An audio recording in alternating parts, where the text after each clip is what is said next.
The first thing I saw was the color, a grotesque yellow against the deep green of late summer alfalfa. Then the shape resolved. A backhoe, its maw agape, parked not 10 feet from the weathered timbers of my great-grandfather's barn. From the porch, a figure detached itself, marching with the self-importance of a minor deity. Karen, president of the Meadowbrook Estates Homeowners Association, a title she wore like a stolen crown. That, she declared, pointing a freshly manicured finger at the barn, a structure that had stood since horses were the primary mode of transport in this county, is an unapproved agricultural structure. It's coming down. My blood didn't boil. It froze, a glacial stillness that sharpened every sense. This woman, whose greatest civic achievement was mandating beige mailboxes, was threatening a piece of my family's soul on my land. The sheer, unadulterated audacity of it was breathtaking. She had no idea who she was dealing with. Not really.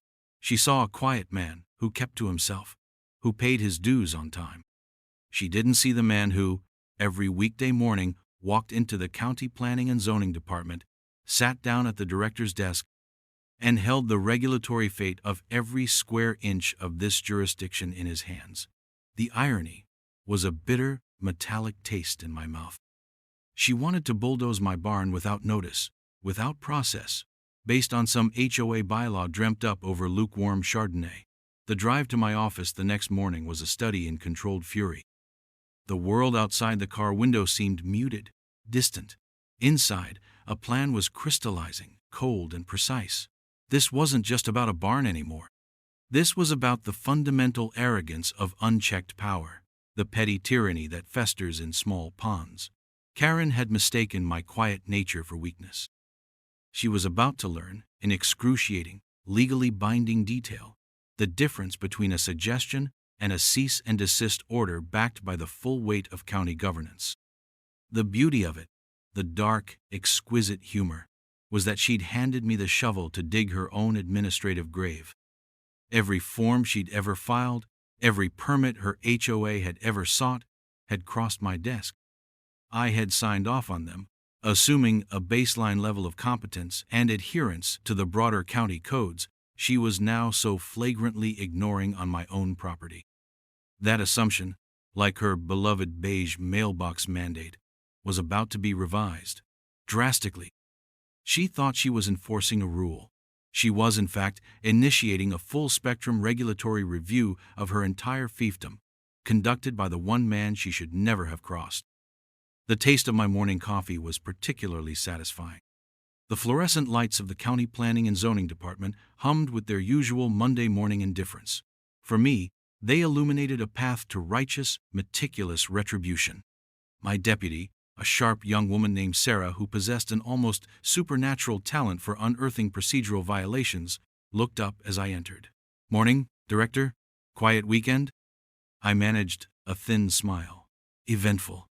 Sarah, I need you to pull every active and historical permit, application, and variance request filed by the Meadowbrook Estates Homeowners Association. Everything. Going back 10 years. Her eyebrows shot up. "Everything, sir? Is there a particular issue?" "Let's just say, I've become personally invested in ensuring their complete and utter compliance with all relevant county ordinances," I said, my voice devoid of inflection. "The system, you see, is a beautiful thing when wielded correctly. It has processes, checks, balances. Karen had attempted to bypass all of them with a rented backhoe and a god complex. Now the system would turn its gaze upon her. I sat at my terminal, the county database glowing before me. Meadowbrook Estates. President, Karen Miller. A flurry of activity over the years. The clubhouse renovation. Did they ever submit the revised accessibility plans after the initial rejection? The new community signage. Were the illumination levels compliant with light pollution ordinances, or just with Karen's aesthetic preference for something that could guide ships to shore? The retention pond landscaping. Had the invasive species list been updated on their planting manifest, or were they still cheerfully cultivating ecological time bombs? Each click of the mouse was a small, satisfying tap of a chisel against the edifice of her perceived authority. I found the original master plan for Meadowbrook Estates. Then, the subsequent amendments. The variance for the oversized fountain at the entrance, the one that splashed water onto the public roadway every time the wind blew from the west, creating a slick hazard in winter. The permit for the community pool's chemical storage shed. Was it truly rated for the corrosive materials housed within? And was the required setback from residential property lines observed? Oh, the glorious, intricate tapestry of rules and regulations, each one a potential thread to pull. By midday, my desk was covered in digital and physical files. Sarah, bless her diligent heart, had unearthed a trove. Director, she said, placing a particularly thick folder before me, their stormwater management plan from the Phase 2 development looks aspirational. And the fire hydrant access paths in the cul-de-sacs haven't been maintained to code for at least 3 years, according to the last fire marshal's advisory. It was better than I'd hoped. This wasn't just about voiding permits for minor infractions. This was about systemic non-compliance, a pattern of neglect and overreach. The first official communication wouldn't be a sledgehammer, but a scalpel. I drafted the notices. Notice of potential permit invalidity pending review. One for the clubhouse expansion, citing discrepancies in the submitted electrical plans versus as-built conditions reported anecdotally. One for the community landscaping, pending confirmation of native planting compliance. One for the oversized entrance signage, questioning its structural integrity report, which seemed suspiciously dated. Each notice, precise, citing specific county codes, was dispatched electronically, with return receipt requested. The beauty of it was its procedural correctness. I wasn't acting as an aggrieved property owner, not yet. I was acting as the Director of County Planning and Zoning, initiating a standard review based on new information that had come to my attention. The information, of course, being a backhoe attempting to demolish my heritage. Karen wouldn't know what hit her, or rather, she wouldn't understand how the hit was so perfectly, legally, aimed. She operated on bluster and intimidation. I operated on the finely printed lines of the County Code, Volume 7, Section 4, Subsection B, Paragraph 3. And my section always had more paragraphs. The email notification pinged on my personal account late that afternoon. Delivery receipt. Notice of potential permit invalidity. 3 times. A grim satisfaction settled in. The first shot had been fired, silent and electronic, a torpedo sliding through the digital depths towards Karen's unsuspecting hull. I imagined her opening them, the confusion morphing into indignation, then sputtering rage. She wouldn't call me, not at first. Her ego wouldn't allow it. She'd call her HOA lawyer, some golf course acquaintance who probably specialized in slip and falls, not the labyrinthine world of zoning law. The next morning, however, my office line blinked with an internal transfer from the front desk. Director, a Miss Karen Miller is here to see you. She doesn't have an appointment but says it's urgent. Send her in, Janice, I said, my voice a mask of bureaucratic neutrality. I straightened the few papers on my otherwise clear desk. On my monitor, I kept open the county GIS map, zoomed in on Meadowbrook Estates, its property lines and zoning overlays, a silent testament to the rules she was about to find herself bound by. Karen stormed in, or rather, tried to.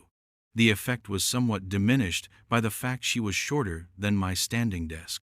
Her face was a mottled red, clashing spectacularly with her turquoise blazer. What is the meaning of this? She hissed, waving printouts of the notices like tiny, impotent flags of war. Miss Miller, I began, my tone level almost bored. Please have a seat. To what specifically are you referring? These ridiculous notices. You can't just invalidate our permits. We had approvals. Her voice was escalating, a shrill edge creeping in. Actually, Miss Miller, I leaned back, steepling my fingers. As Director of County Planning and Zoning, I can, and indeed must, review and potentially invalidate permits if new information suggests non-compliance with county ordinances. It's standard procedure. New information? What new information? She demanded. I paused, letting the silence stretch. Let's just say a significant potential zoning violation was brought to my attention regarding an unapproved demolition attempt on private agricultural property adjacent to Meadowbrook Estates. It prompted a broader review of associated entities. A flicker of something, confusion, dawning horror, crossed her face. But the narcissism was too strong. That has nothing to do with our clubhouse or our signs. This is harassment. You're targeting us. Targeting Ms. Miller implies an agenda outside of my duties. I am merely fulfilling my obligation to ensure all developments within the county adhere to the established codes and regulations. For example, I pulled up a file on my screen. The original approval for your community signage explicitly stated a maximum height of 8 feet. The structure currently standing at your entrance measures, according to our preliminary remote assessment, closer to 12. That's a rather clear discrepancy, wouldn't you say? She sputtered. It's for visibility, safety. The old sign was too small. An admirable goal, safety, I conceded.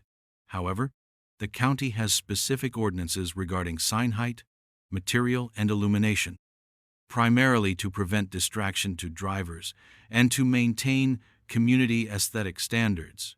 Standards, I might add, that are county-wide, not subject to individual HOA preference when they contravene established law. She was visibly deflating, the bluster leaking out like air from a cheap inflatable. And the clubhouse electrical, Ms. Miller? The plans we have on file show Romex wiring for certain sections. Yet I have reason to believe armored cable was used in modifications without a revised permit or inspection. That's a safety issue. A fire safety issue. Each point was delivered calmly, a statement of fact, not accusation. This was the beauty of it. I wasn't yelling. I wasn't emotional. I was the voice of the regulations, a dispassionate arbiter of the rules she had so breezily ignored. This is a misunderstanding, she finally managed, her voice smaller. We can fix these things. Perhaps, I said, but the review process is now initiated. And given the directness of the initial prompt for this review, I feel a comprehensive audit is warranted to ensure all aspects of Meadowbrook Estates are in full compliance. It's only fair to all residents and to the county. Her eyes widened. A full audit? Indeed. I trust the HOA maintains meticulous records. I knew, with a certainty that settled deep in my bones, that they did not. Karen Miller, in her reign of beige tyranny, had likely prioritized aesthetic enforcement over structural or procedural integrity.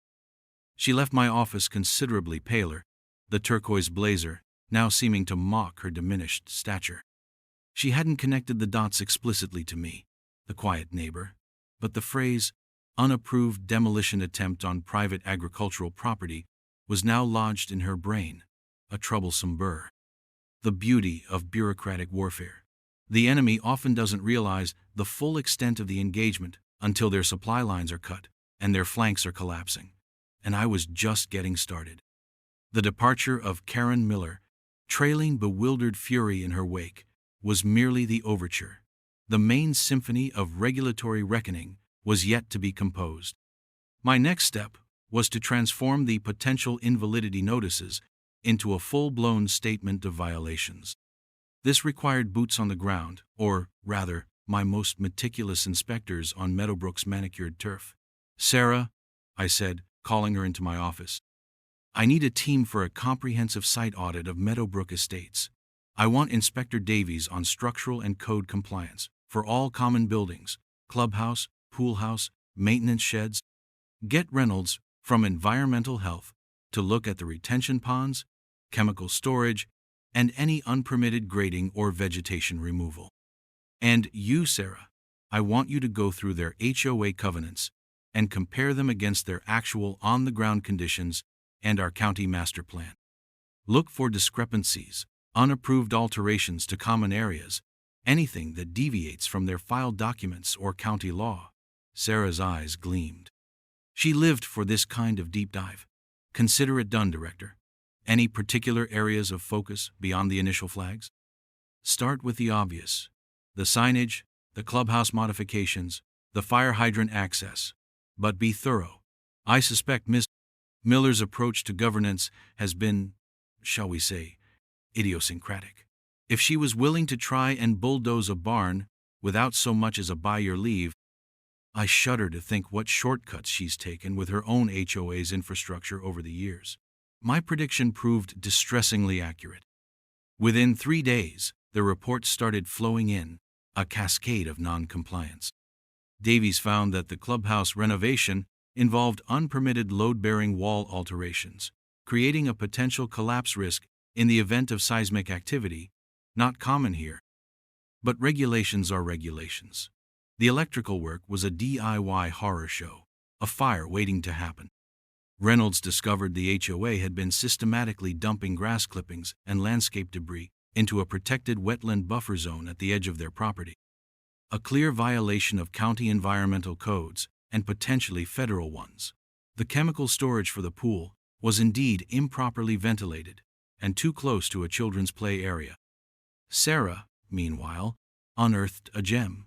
The HOA had years ago unilaterally paved over a designated county utility easement to create more parking for their tennis courts, without a single permit or consultation. They'd also installed decorative rock features and drainage swales, impeding stormwater flow and exacerbating localized flooding in an adjacent non-HOA neighborhood during heavy rains. Each violation was meticulously documented, photographed, cross-referenced with the relevant county codes, and assigned a potential fine. The numbers began to climb. Unpermitted construction, 50, 0 per structure. Environmental violations, 10, 0 per day, retroactive to the estimated start of dumping. Easement encroachment, 100, 0 plus remediation costs. Blocked drainage, variable but significant. The fire code violations in the clubhouse alone were eye-watering. I sat in my office, the evidence mounting, a grim tally of Karen's hubris. This wasn't just about my barn anymore, though that was the spark. This was about a pattern of arrogant disregard for the rules that govern civilized communities, rules designed for safety, fairness, and environmental protection. Karen, in her quest for absolute aesthetic control, had created a dangerously fragile kingdom. I recalled my great-grandfather, a man of few words but profound respect for the land and the law. He'd built that barn with his own hands, every timber plumb, every joint true. He understood that rules, like fences, made good neighbors and sound structures. Karen understood only power, or her illusion of it. The final figure, when Sarah and I tabulated it, was astonishing. The initial estimate for fines, remediation, and compulsory upgrades to bring Meadowbrook Estates into full compliance was just north of $400,000. Enough to make any HOA board, even one as cowed by Karen as Meadowbrook's likely was, sit up and take notice. The package was assembled. A thick, bound volume of reports, photographs, legal citations, and violation notices, each page a testament to Karen's reign of error. It was an arsenal, but a legal one. Every claim backed by evidence, every penalty prescribed by existing county law. There would be no bluster from my end, only the cold, hard facts. This was the system working as intended, albeit accelerated by a rather personal motivation. The machine Karen had tried to aim at my heritage was now aimed squarely back at her, ready to deliver a judgment not of passion, but of meticulously documented, financially ruinous bureaucratic fact. The formal delivery of the comprehensive statement of violations in order to correct for Meadowbrook Estates HOA was a task I delegated. Not out of cowardice, but out of a desire for unimpeachable procedural propriety. Mark Jenkins, the county's lead process server, a stoic man who had delivered bad news to everyone from tax evaders to health department closure recipients, was tasked with hand-delivering the weighty tome to the registered address of the HOA, which happened to be Karen Miller's house. I pictured the scene. Jenkins, impassive, handing over the document, Karen's initial confusion turning to apoplectic rage as she flipped through the pages. The sheer scale of the county's findings dawning on her. The 400 figure, prominently displayed on the summary page, would likely cause a physical reaction. I made sure my office had extra security on alert for a few days, just in case Karen's meltdown sought a more direct, physical outlet. The ripple effects began almost immediately. Within hours, my office was fielding calls. Not from Karen. She was likely in a state of shock or frantic consultation with her increasingly expensive lawyer, but from other members of the Meadowbrook HOA board. Their tone was a mixture of panic, disbelief, and a dawning, horrified understanding. "Director," one quavering voice, Mr. Henderson, the HOA treasurer, said over the phone, "We've just received a rather alarming document. $400,000? There must be some mistake." "Mr. Henderson," I replied, my voice calm and professional, "there is no mistake in the assessment of violations. Each one is clearly documented and cited. However, the county is always willing to discuss remediation plans and potential mitigation of fines upon demonstration of good faith efforts to achieve compliance." I was offering an olive branch, but it was an olive branch attached to a very large, non-negotiable stick. The news spread through Meadowbrook Estates like wildfire. Suddenly, the beige mailboxes and lawn gnome infractions seemed trivial. Whispers started in the community Facebook group, then escalated to outright panic. People who had blindly trusted Karen's leadership, or had been too intimidated to question her, were now faced with the prospect of massive special assessments to cover the fines and repairs. My name, as Director of Planning and Zoning, was suddenly on everyone's lips, but not yet connected to the quiet man with the old barn. They saw an impersonal county bureaucracy descending upon them. Some neighbors, however, began to connect the dots. Old Man Hemlock, who lived on the far side of my property and had seen the backhoe, stopped me by the fence line. "Heard the county's finally taking a look at Karen's kingdom," he said, a shrewd glint in his eye. "'Bout time. That woman's been a thorn in everyone's side for years. Heard she tried to mess with your barn?" I just nodded. "Some disagreement about agricultural structures," he chuckled. "Well, looks like her unapproved structures are a bit more widespread than she thought." The subtle shift was palpable.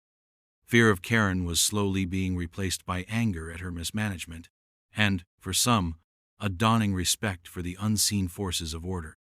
The narrative Karen would try to spin, that this was a personal vendetta, would be harder to sell when faced with photographic evidence of their clubhouse's dodgy wiring or the illegal dumping into the wetlands. The beauty of the truth, especially when backed by official letterhead and the threat of crippling fines, is its resilience. Karen had built her power on a foundation of bluster and the apathy of her residents. That foundation was now crumbling, washed away by a tide of her own making, a tide I had simply redirected. The backhoe still sat on my alfalfa field, a silent, rusting monument to her arrogance. I hadn't had it towed yet. It served as a reminder of what was at stake, and a reminder of the quiet, meticulous power of the rules. The legal process would take time, of course. Appeals, hearings, negotiations, but the initial shockwave had done its work. The illusion of Karen's omnipotence was shattered. The residents of Meadowbrook Estates were waking up, and I suspected, before long, they'd be looking for new leadership. The wheels of justice, like the wheels of bureaucracy, can grind slowly, but they grind exceedingly fine, especially when the person operating the mill has a vested interest in the quality of the grist. The barn, it wasn't just wood and nails and a sagging roofline. It was a repository of memory, a testament to resilience. My great-grandfather, Isaac, had raised it in 1912, the year before the county itself was officially chartered. He'd felled the oak and pine himself from the back 40, dragged them with mules, shaped them with adze and saw. He built it to last, like his marriage, like his belief in honest work. Inside, the air always smelled of hay dust, old leather, and a faint, lingering scent of the earth. Generations of swallows had nested in the rafters, their mud daubs clinging to the rough-hewn beams. My grandfather had taught me to milk our one cantankerous Jersey cow, Bess in its shadowy stalls. My father had stored his ancient, beloved tractor there, a machine he tinkered with endlessly, coaxing it back to life each spring. That barn had witnessed births, animal and human, sheltered livestock through blizzards, and stood as a silent sentinel through wars and depressions. It was more than a structure, it was an anchor to our family's past, a physical manifestation of our roots in this soil.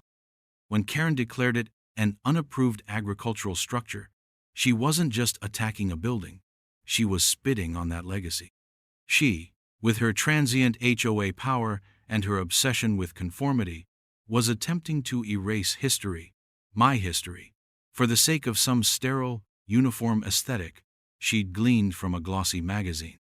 That evening, after the violation notices had landed and the first tremors of panic were shaking Meadowbrook, I walked out to the barn.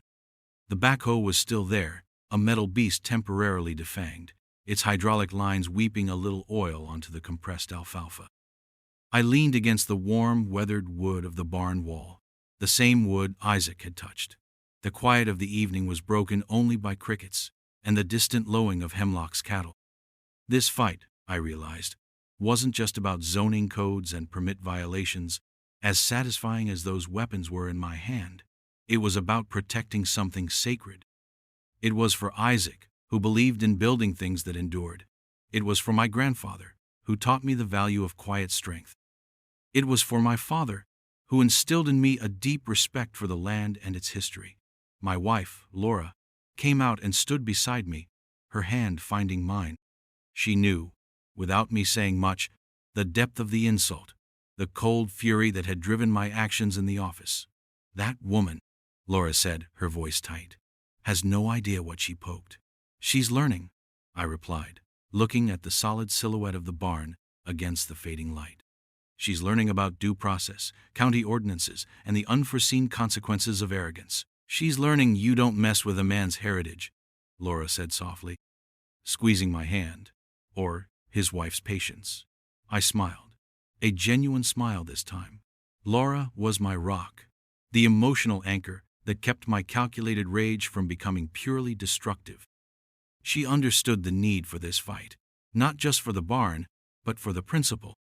The principle that no one, no matter how inflated their sense of importance, gets to unilaterally decide to destroy what is precious to another.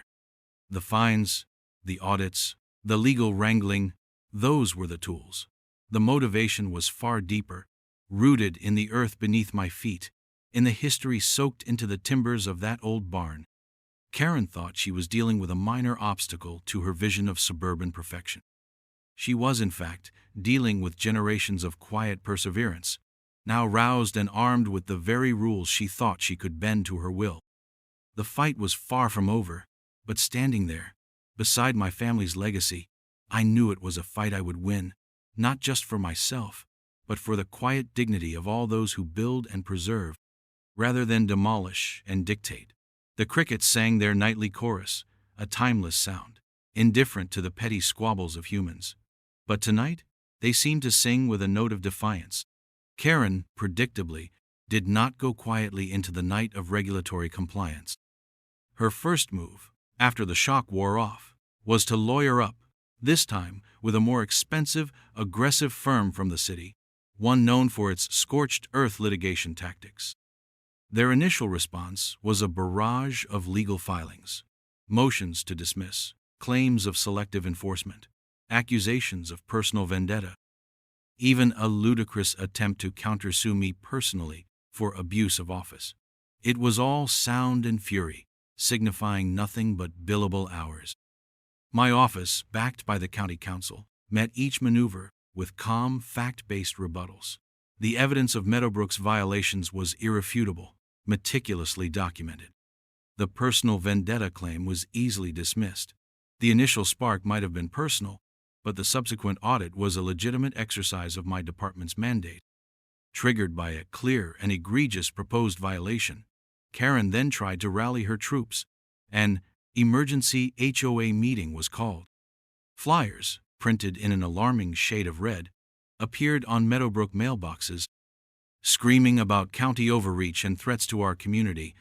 The flyer conveniently omitted any mention of the specific violations: the faulty wiring, the illegal dumping, the unpermitted construction. It was all vague fear-mongering. I received a copy from Mr. Henderson, the treasurer, who was now my reluctant, terrified informant. "She's telling everyone this is your fault. Personally," he whispered over the phone, "that you're trying to destroy the HOA because of some grudge." "Let her," I said. "The truth has a way of emerging, especially when it's itemized with dollar figures attached." I knew Karen's strategy: whip up a frenzy, portray herself as the victim, and pressure the county to back down. It was a classic bully tactic, but she was misjudging her audience, and she was certainly misjudging me.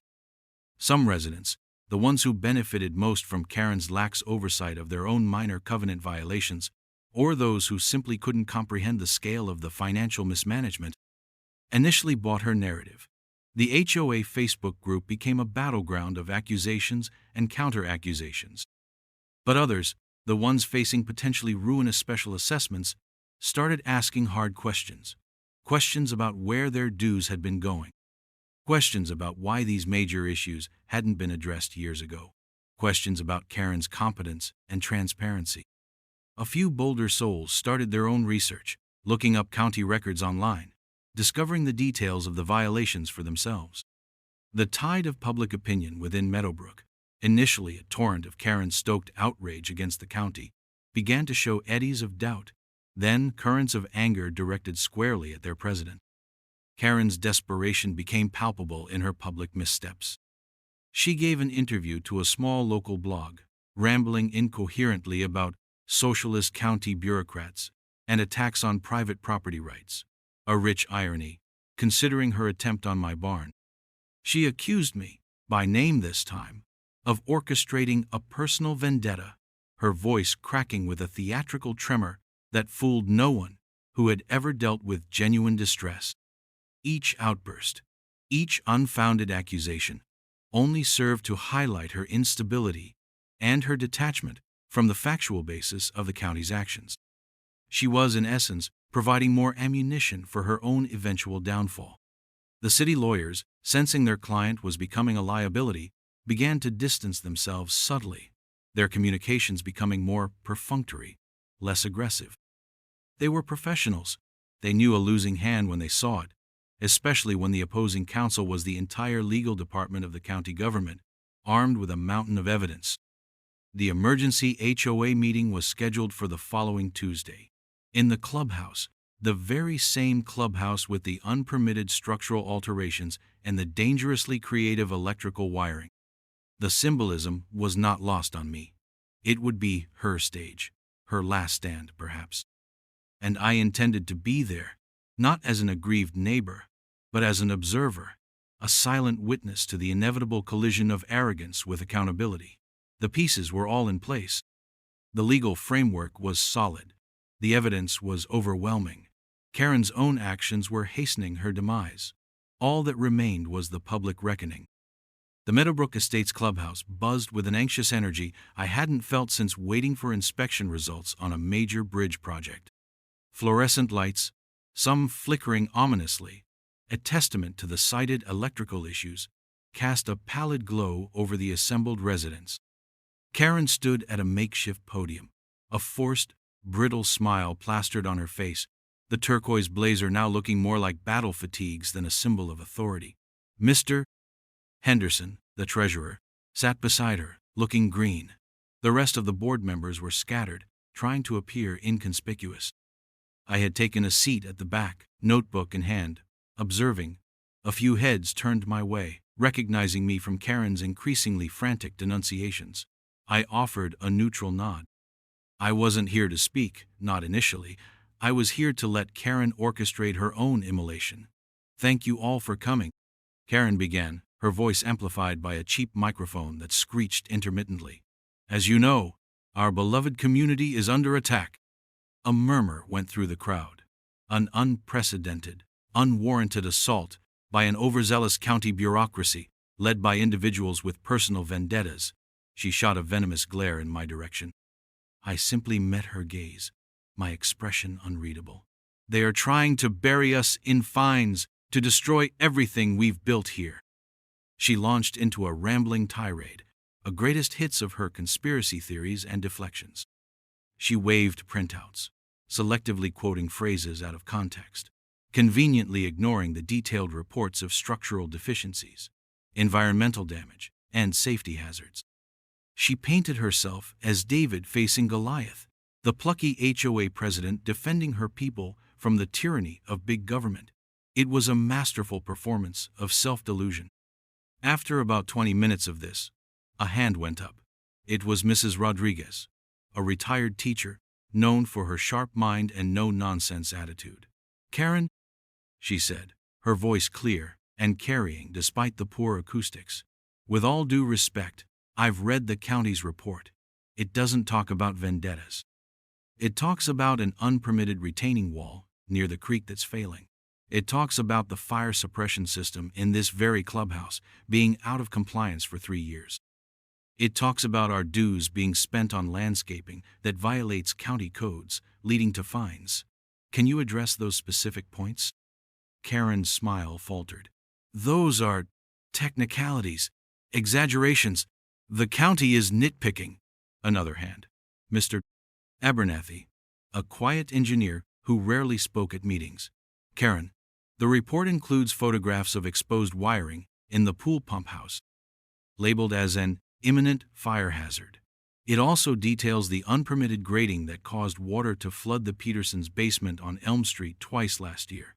Are those technicalities?" The room grew quieter. The questions, polite but pointed, kept coming. Each one chipped away at Karen's carefully constructed facade. Her responses grew more defensive, more shrill. She started personally attacking the questioners, accusing them of being disloyal, of siding with the enemy. It was then that Sarah, my deputy, rose from her seat near the front. I had asked her to attend in an official capacity, armed with a concise summary of the key violations and potential consequences. "Ms. Miller, residents of Meadowbrook," Sarah began, her voice calm but firm, carrying an authority that Karen, for all her bluster, lacked. "I am Sarah Chen, Deputy Director of County Planning and Zoning.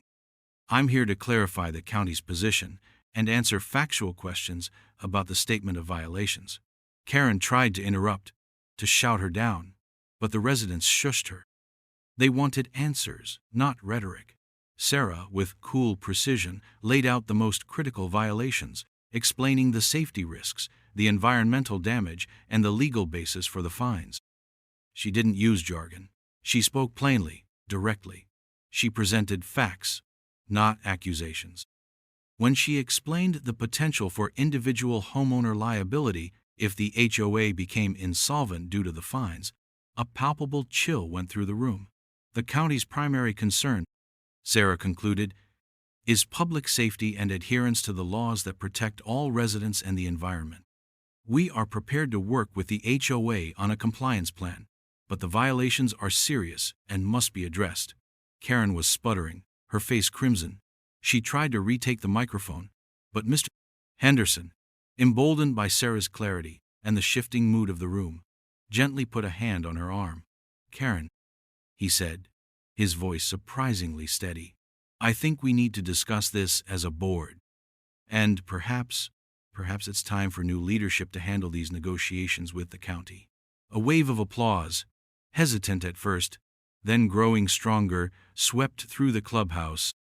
Karen stared, aghast, as her kingdom crumbled around her, not from an external attack, but from the weight of her own incompetence and the dawning realization of her community. She had been publicly, humiliatingly, dethroned. The reckoning was complete. I closed my notebook. My work here, in this room, was done. The system, once nudged, was now correcting itself.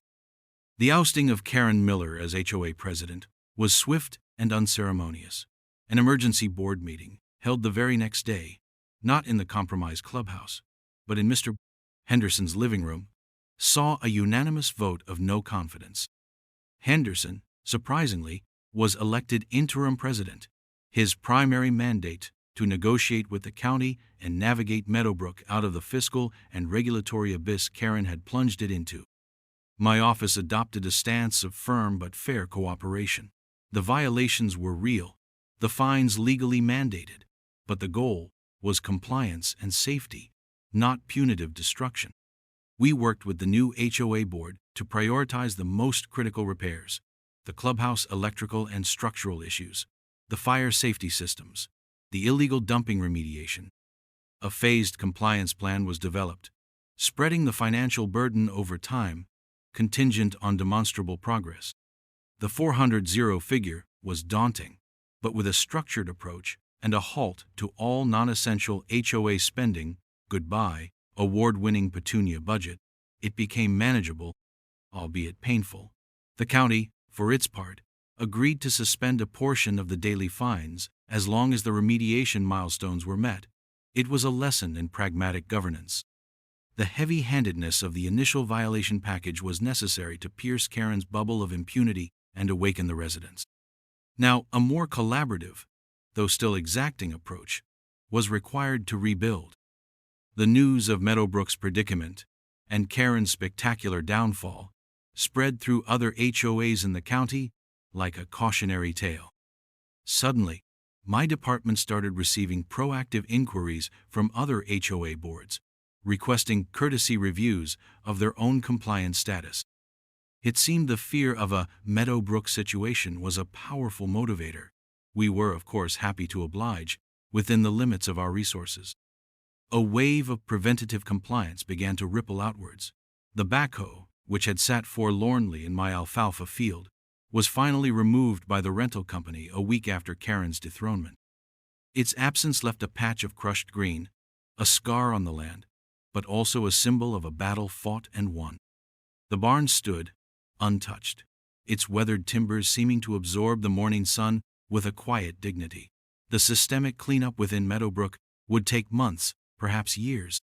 Trust had to be rebuilt, finances stabilized, and a culture of responsible governance instilled. But the immediate threat was neutralized. The petty tyrant was gone, replaced by a reluctant but responsible committee of residents determined to set things right. I made a point of attending the first few new HOA meetings, not as the county zoning director, but as a resident of the broader community, offering quiet support to Henderson and the new board. My presence was a subtle reminder of the county's oversight, but also, I hoped, a signal that the relationship could be constructive, not purely adversarial.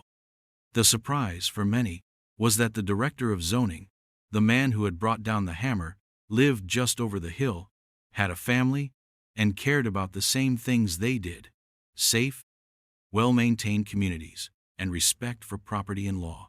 Karen, I heard, had put her house on the market. The beige mailbox, presumably, would convey with the sale. Her reign of error was officially over. The documents, the audits, the public exposure, these were the tools of her undoing. But the true architect of her downfall was her own arrogance, her belief that rules were for other people. She learned, the hard way, that the system, while sometimes slow, has long arms and a very precise memory, especially when someone in charge of that system has a personal stake in its proper functioning. The order being restored was not just about codes and permits. It was about restoring a balance of power, a respect for due process that had been dangerously eroded under Karen's watch.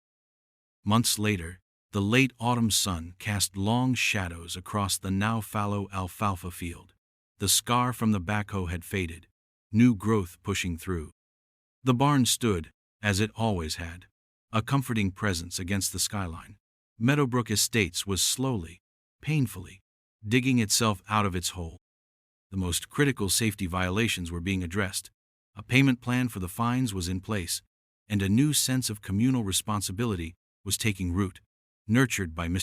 Henderson's steady, unglamorous leadership. There were still grumblers, of course, those who missed Karen's iron fist, or who resented the increased dues necessary for the repairs. But the majority understood. They understood that the alternative, ignoring the problems until a real disaster struck, or the county was forced into even more drastic action, was far worse. My role had shifted from enforcer to a more distant, though still watchful, observer. The zoning office was busy, as always, but the Meadowbrook file, while still active, no longer dominated my daily agenda. Justice, in its bureaucratic, meticulous way, had been served. Laura and I were having coffee on our porch, the air crisp and clean. The ordeal had been a strain, a diversion of energy and focus that I hadn't sought but couldn't ignore. "It's quieter over there now," Laura observed, nodding towards Meadowbrook. "No more emergency HOA meetings announced by screeching flyers." "Quiet is good," I said. "Quiet means compliance. Or at least, less flagrant non-compliance." The cost of the fight hadn't been monetary. Not for me directly. It had been a cost in terms of peace disturbed, of having to engage in a battle I would rather have avoided. But the alternative, allowing that backhoe to touch my barn, allowing Karen's brand of arrogant overreach to go unchallenged, was unthinkable. It was a reclaiming of boundaries, not just physical property lines, but the boundaries of respect, of due process, of historical significance. There was a somber resilience in that. The satisfaction wasn't triumphant or gloating. It was the quiet contentment of a complex problem solved, of order restored from chaos, of a wrong righted. The irony still brought a dry smile to my lips. The HOA president, who tried to bulldoze the zoning director's barn. It was a story that would likely become a minor legend in the annals of county bureaucratic lore, a cautionary tale for aspiring petty tyrants everywhere. The system, I reflected, is only as strong as the willingness of those within it to uphold its principles, even when it's inconvenient, even when it's personal. And sometimes, it takes a deeply personal affront to energize that willingness into decisive action. The barn, my great-grandfather's legacy, was safe. The community, while scarred, was healing. And Karen Miller was, I hoped, somewhere contemplating the immutable power of well-drafted ordinances and the folly of underestimating the quiet man who just wants to be left alone with his history. The sun dipped lower, painting the sky in hues of orange and purple. A good, solid, rule-abiding sunset, just the way it should be.